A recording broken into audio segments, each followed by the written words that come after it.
तो शुरू करते हैं अल्लाह के नाम से। तो आज का हमारा जो पहला टॉपिक है वो है रेस्पिरेटरी पिगमेंट्स।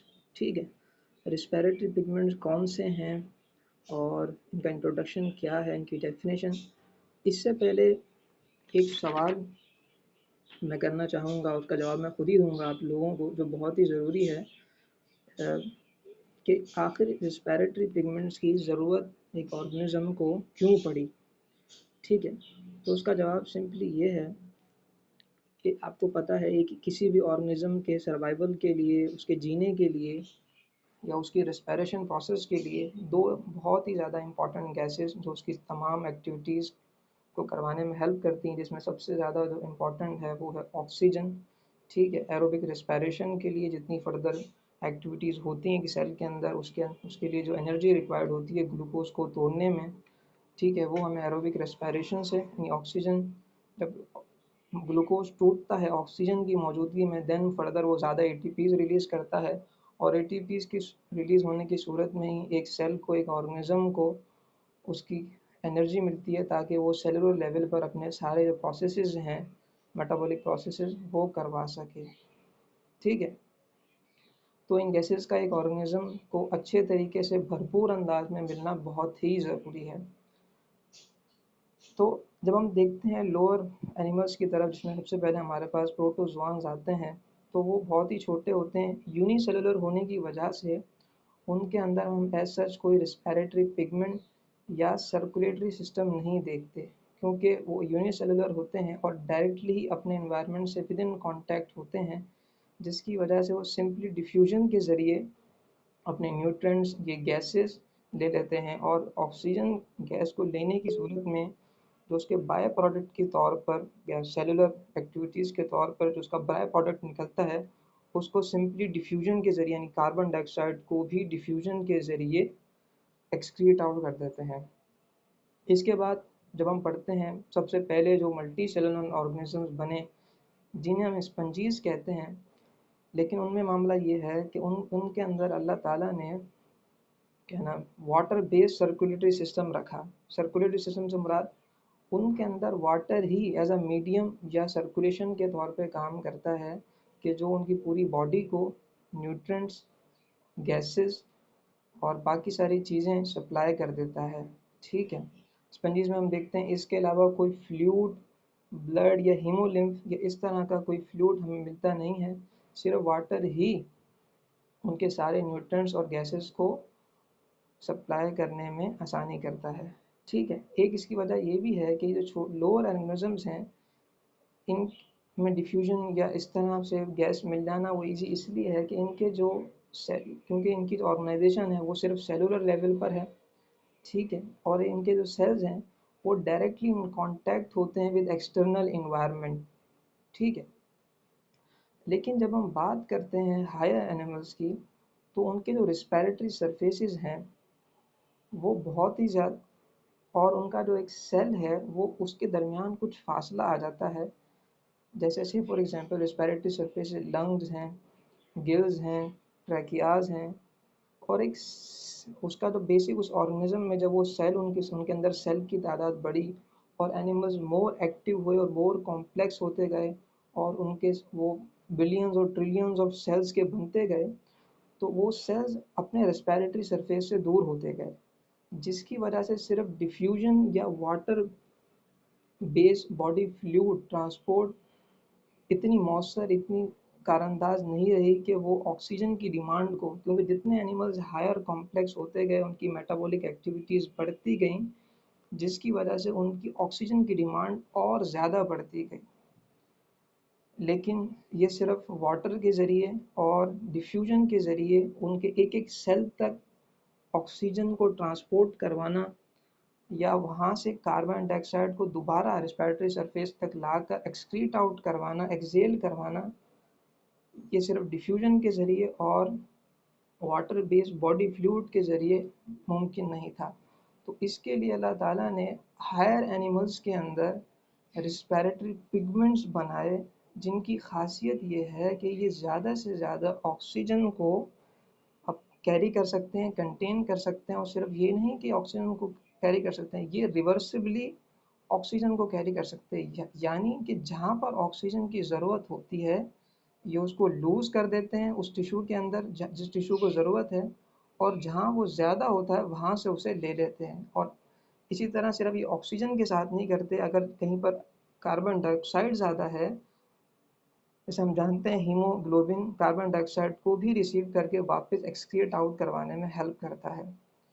तो जिस तरह एनिमल्स की ऑक्सीजन डिमांड बढ़ी तो उसके साथ अल्लाह ताला ने रेस्पिरेटरी पिगमेंट्स को वजूद में लाकर उन एनिमल्स को रखा, क्योंकि ताकि उनकी जो ऑक्सीजन डिमांड है वो पूरी की जा सके। ठीक है, ये रेस्पिरेटरी पिगमेंट्स लोअर इन्वर्टिब्रेट्स में उनके बॉडी फ्लूइड में मिल सकते हैं, हीमोलिम्फ में। हायर इन्वर्टिब्रेट्स हायर एनिमल्स की बात करें तो उसके अंदर वो उनके ब्लड में मिल सकते हैं, इवन के ब्लड सेल्स में भी मिल सकते हैं। ठीक है, और कुछ सेल्स ऐसे हैं रेस्पिरेटरी पिगमेंट जो कि सिलोमिक फ्लूइड, हम सिलोमिक फ्लूइड की बात करते हैं तो उसमें भी मिल सकते हैं। ठीक है, तो यहाँ से हम बढ़ते हैं अपने टॉपिक की जानिब कि रेस्पिरेटरी पिगमेंट्स आखिर हैं क्या और वो कौन कौन से हैं। ठीक है, तो रेस्पिरेटरी पिगमेंट्स ऑर्गेनिक मॉलिक्यूल्स हैं, याद रखिएगा ये ऑर्गेनिक मॉलिक्यूल्स हैं। ठीक है, जिसके अंदर प्रोटीन होता है, मोस्टली ऑर्गेनिक मॉलिक्यूल, और एक प्रोस्थेटिक ग्रुप या नॉन प्रोटीशियस, या उसको आप कह लें कि इनऑर्गेनिक जो एक चीज़ जिसकी कंपोजिशन में शामिल होती है वो होते हैं मेटेलिक आयंस, जो कि मोस्टली कॉपर या आयरन होते हैं। ठीक है, जिसमें से कॉपर सिर्फ हीमोसाइनिन में पाया जाता है और बाकी आयरन तीनों बाकी रिमेनिंग रेस्पिरेटरी पिगमेंट्स में पाया जाता है। इन रेस्पिरेटरी पिगमेंट्स का वही काम है कि इन्होंने ऑक्सीजन की डिमांड थी एक एनिमल के लिए, एक higher complex multicellular animal के लिए, उसको पूरा किया। और इसी वजह ये है कि इन्होंने ऑक्सीजन कैरिंग कैपेसिटी को बहुत ही ज़्यादा बढ़ा दिया। ठीक है, और ये रेस्पिरेटरी पिगमेंट्स न्यूक्लियस में हो सकते हैं, बॉडी फ्लूइड में हो सकते हैं, ब्लड में हो सकते हैं। ठीक है, अब सबसे पहला रेस्पिरेटरी पिगमेंट जिसकी हम बात करते हैं वो है हीमोग्लोबिन। हीमोग्लोबिन की ख़ास बात ये है कि ये मोस्ट कॉमनली पाया जाने वाला रेस्पिरेटरी पिगमेंट है, यानी मोस्टली वर्टिब्रेट्स हों इनवर्टिब्रेट्स हों उनमें जो रेस्पिरेटरी पिगमेंट पाया जाता है वो है हीमोग्लोबिन, सिवाय कुछ इनवर्टिब्रेट्स और कुछ फिशेस ऐसी हैं जिनके अंदर हीमोग्लोबिन नहीं, या जिनके पास दूसरे पिगमेंट्स हैं, उन सब के अलावा बाकी सब में हीमोग्लोबिन पाया जाता है। और सबसे पहले इवॉल्व होने वाला पिगमेंट भी हीमोग्लोबिन है। हीमोग्लोबिन एक प्रोटीन होने के साथ साथ अपने अंदर जो मेटेलिक आयन रखता है वो है इसका आयरन। ठीक है, और हीमोग्लोबिन एक टेट्रामेरिक प्रोटीन है। ठीक है, यानी इसके अंदर 4 प्रोटीन्स की चेन होती हैं जिन्हें हम जानते हैं 2 अल्फा 2 बीटा। ठीक है, एक हेल्थी पर्सन के अंदर 12 से 16 ग्राम हीमोग्लोबिन होता है, जैसे कि हम जानते हैं आयरन क्योंकि इसका पार्ट है। ठीक है, और आयरन एक ट्रेस एलिमेंट है, लेकिन ज़रूरी है ट्रेस एलिमेंट भी, वो हम इंशाल्लाह मिनरल्स में भी पढ़ेंगे। ठीक है, हीमोग्लोबिन सिंथेसाइज होता है कुछ स्टेप्स के अंदर माइटोकॉन्ड्रिया और साइटोसोल ऑफ इमेच्योर आरबीसीज में। याद रखने की बात है, जो आरबीसीज इमेच्योर होते हैं उनके पास उनका न्यूक्लियस भी होता है और बाकी ऑर्गेनेलीज भी होती हैं, लेकिन जब वो अपना हीमोग्लोबिन सिंथेसाइज कर लेते हैं तो उसके बाद और ऑक्सीजन कैपेसिटी बढ़ाने के लिए और हीमोग्लोबिन जो बनते जाते हैं, तो उनकी उस रिक्वायरमेंट को पूरा करने के लिए, उनको अपने अंदर कैरी करने के लिए वो अपनी बाकी ऑर्गेनेलीज और अपना न्यूक्लियस को खो देते हैं, लूज़ कर देते हैं। ठीक है, अब एक हीमोग्लोबिन मॉलिक्यूल है वो अपने अंदर 4 ग्लोबिन चेन रखता है, ये बात हो गई। ठीक है, यानी उसके अंदर 4 प्रोटीन चेन्स हैं, 2 अल्फा 2 बीटा, और 2 उसके अंदर हीम पार्ट्स हैं, यानी 2 4, और 4 उसके अंदर आयरन है, यानी एक आयरन एक चेन से, एक प्रोटीन चेन से जुड़ा होता है। और एक आयरन मॉलिक्यूल के साथ, एक आयरन आयन के साथ एक ऑक्सीजन मॉलिक्यूल जुड़ा होता है, यानी एक सिंगल हीमोग्लोबिन मॉलिक्यूल के पास 4 ऑक्सीजन मॉलिक्यूल कैरी करने की कैपेसिटी होती है। और हम देखते हैं कि एक रेड ब्लड सेल में, एक आरबीसी में कोई 280 मिलियन हीमोग्लोबिन मॉलिक्यूल्स होते हैं, जो कि इस बात की गवाही देते हैं, थ्योरेटिकल इसको साबित करते हैं कि एक सिर्फ आरबीसी कितने ज़्यादा ऑक्सीजन, मिलियन ऑक्सीजन मॉलिक्यूल्स को कैरी कर सकता है, और वो जो रिक्वायरमेंट है, एक डिमांड है ज़्यादा से ज़्यादा ऑक्सीजन की, उसको प्रोवाइड कर सकता है। ठीक है, इसी के साथ इसकी कुछ खास बात यह है कि जब हीमोग्लोबिन ऑक्सीजनेटेड होता है तो ये ब्राइट रेड कलर शो करता है, लेकिन जब ये डी ऑक्सीजनेटेड हो जाता है तो ये पर्पलिश डार्क, पर्पलिश हल्का सा डार्क कलर, ज़्यादा पर्पलिश कलर शो करता है। ठीक है, जैसे कि मैंने आपको बताया, ये मोस्टली तमाम इन्वर्टिब्रेट्स, वर्टिब्रेट्स में सबसे ज़्यादा किंगडम एनिमिलिया में जो पाया जाने वाला रिस्पिरेटरी पिगमेंट है ज़्यादातर एनिमल्स में, वो ये है, जिसकी कुछ एग्जांपल्स हमने प्रोटोजोआ, ब्रेडीहेल्मिन्थेस और बाकी सारे एनालियस, मोलास्क और क्रस्टेशियन बाकी सब में भी लिखी। इसके बाद जो रिस्पिरेटरी पिगमेंट हमारे पास आता है वो है हीमोसाइनिन। ठीक है, हीमोसाइनिन अपने अंदर मेटेलिक आयन के तौर पर कॉपर को कंटेन करता है। ठीक है, यही इसकी एक्सेप्शन है कि इसके पास मेटेलिक आयन के तौर पे कॉपर है। ठीक, और ये पिगमेंट ज़्यादातर मोलास्क और क्रस्टेशियन एनिमल्स में पाया जाता है, और ज़्यादा उनके भी मरीन मोलास्क जो हैं और मरीन क्रस्टेशियंस जो हैं उनके अंदर। ठीक है, और ये पिगमेंट उनके उनके बॉडी, उनके ब्लड में नहीं होता। ठीक है, उनके हीमोलिम्फ में होता है, उनके किसी सेल के अंदर ये मौजूद नहीं होता। ठीक है, और जब ये ऑक्सीजनेटेड होता है, यानी इसके पास ऑक्सीजन होता है, तो ये ब्लू कलर देता है, और जब ये ऑक्सीजनेट अपना डोनेट कर देता है, टी ऑक्सीजनेटेड हो जाता है, तो ये कलरलेस बन जाता है। इसके बाद हमारे पास आता है रेस्पिरेटरी पिगमेंट हीम इरेथ्रिन। हीमोग्लोबिन की तरह ये भी आयरन कंटेनिंग पिगमेंट है। ठीक है, जैसे हीमोग्लोबिन टेट्रामेरिक प्रोटीन था, तो हीमो इरेथ्रिन जो है ये ओलिगोमेरिक प्रोटीन, और इस मतलब ओलिगोमेट्रिक से मुराद इसके पास भी फ्यू प्रोटीन्स हैं जो 2 से 10 तक हो सकते हैं। तो इसके पास जो प्रोटीन्स की तादाद है ये है 8 प्रोटीन चेन होती हैं इसके पास। कितनी? 8 प्रोटीन चेन होती हैं। जिस तरह हीमोग्लोबिन के पास 4 हैं तो हीम इरेथ्रिन के पास 8 होती हैं। तो हीम इरेथ्रिन की खास बात यह है कि ऑक्सीजन कैरी करने के अलावा भी इसके कुछ और काम हैं। ये इम्यूनिटी को इम्यूनिटी प्रोसेस में काम करता है, टिश्यू जनरेशन में काम करता है।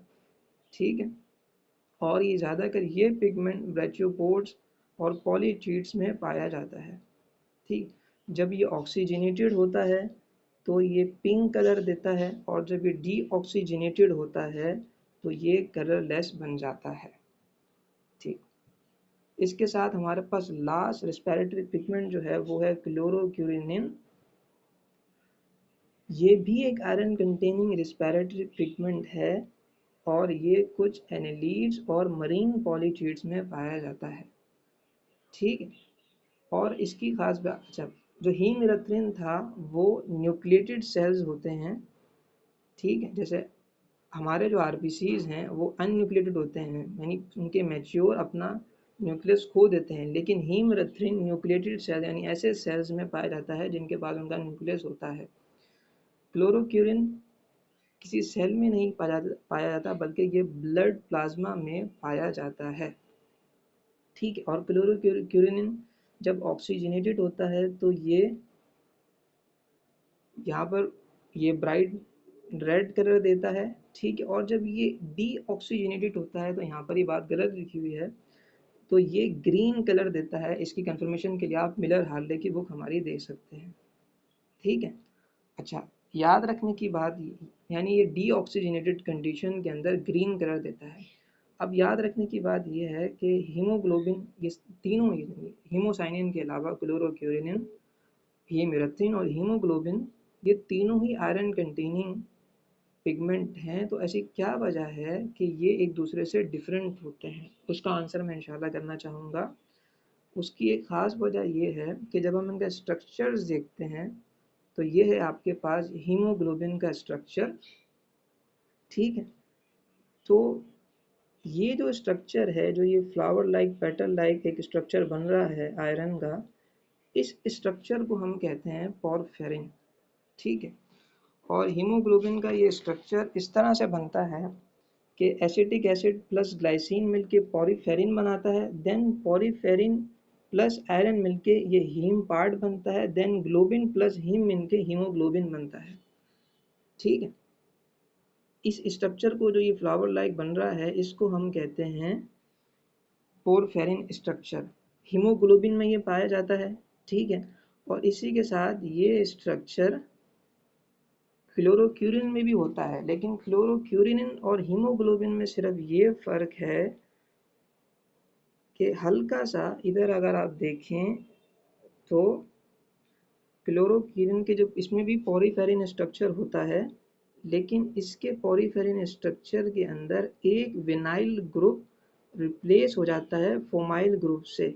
ठीक है जी, जिसका आपको थोड़ा यहाँ नज़र होगा, ये देखें, ये यहाँ पर सिर्फ ऑक्सीजन है, जबकि हम इन केस सिर्फ अगर यहाँ हीमोग्लोबिन को देखते हैं तो यहाँ पर ऑक्सीजन अवेलेबल नहीं है। मतलब हीमोग्लोबिन में यहाँ पर विनाइल ग्रुप होता है, जबकि क्लोरोक्यूरिन में इधर फोमाइल ग्रुप एक केमिकल कंपाउंड दूसरा आ जाता है।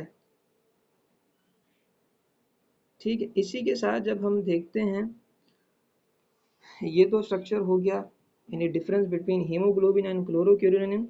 इसी के साथ जो डिफरेंस है हीमोरेथ्रिन में, कि वो भी तो आयरन कंटेनिंग है, लेकिन फिर भी उसमें डिफरेंशिएट ये है कि उसके अंदर देखें पॉलीफेरिन स्ट्रक्चर है ही नहीं, सिरे से ही नहीं है। उसके अंदर हीमोग्लोबिन तो मौजूद होता है, लेकिन उसके अंदर आयरन तो होता है, लेकिन उसके अंदर ये पॉलीफेरिन स्ट्रक्चर जो मैंने आपको कहा था एक पीटल लाइक बन रहा था। पीछे जब हमने देखा हीमोग्लोबिन का स्ट्रक्चर क्लोरोक्यूरिन का, तो वहाँ पर पोरोफेरिन स्ट्रक्चर था, लेकिन हीमरेथ्रिन में इस तरह पोरोफेरिन स्ट्रक्चर नहीं होता। तो ये कुछ डिफरेंशिएट था, जिसकी वजह से ये तीनों रिस्पिरेटरी पिगमेंट्स आयरन कंटेनिंग होने के बावजूद एक दूसरे से मुख्तलिफ होते हैं। और सबसे ज़्यादा ऑक्सीजन कैपेसिटी इन तीनों में हीमोग्लोबिन की होती है, उसके बाद क्लोरोक्यूरिन की होती है, उसके बाद होती है हमारे पास हीमरेथ्रिन की। ठीक, और क्लो अब हम बात करते हैं हीमोसाइनिन की, तो ये हीमोसाइनिन का स्ट्रक्चर है। हीमोसाइनिन की ख़ास बात ये है कि इसकी कैपेसिटी ये है कि ये ज़्यादा ऑक्सीजन को रिलीज़ कर सकता है एज़ कम्पेयर टू हीमोग्लोबिन और बाकी सारे रिस्पिरेटरी पिगमेंट। ये ज़्यादा इजीली और ज़्यादा फास्ट ऑक्सीजन को रिलीज़ कर सकता है, ऐसे भी इन्वायरमेंट में जहाँ पर ऑलरेडी ऑक्सीजन अपनी हाई कंसंट्रेशन में मौजूद है। ये वहाँ पर भी हीमोसाइनिन बहुत ही ज़्यादा और बहुत ही फास्ट ऑक्सीजन को रिलीज़ कर सकता है। तो ये सब कुछ था रिस्पिरेटरी पिगमेंट टॉपिक्स के हवाले से।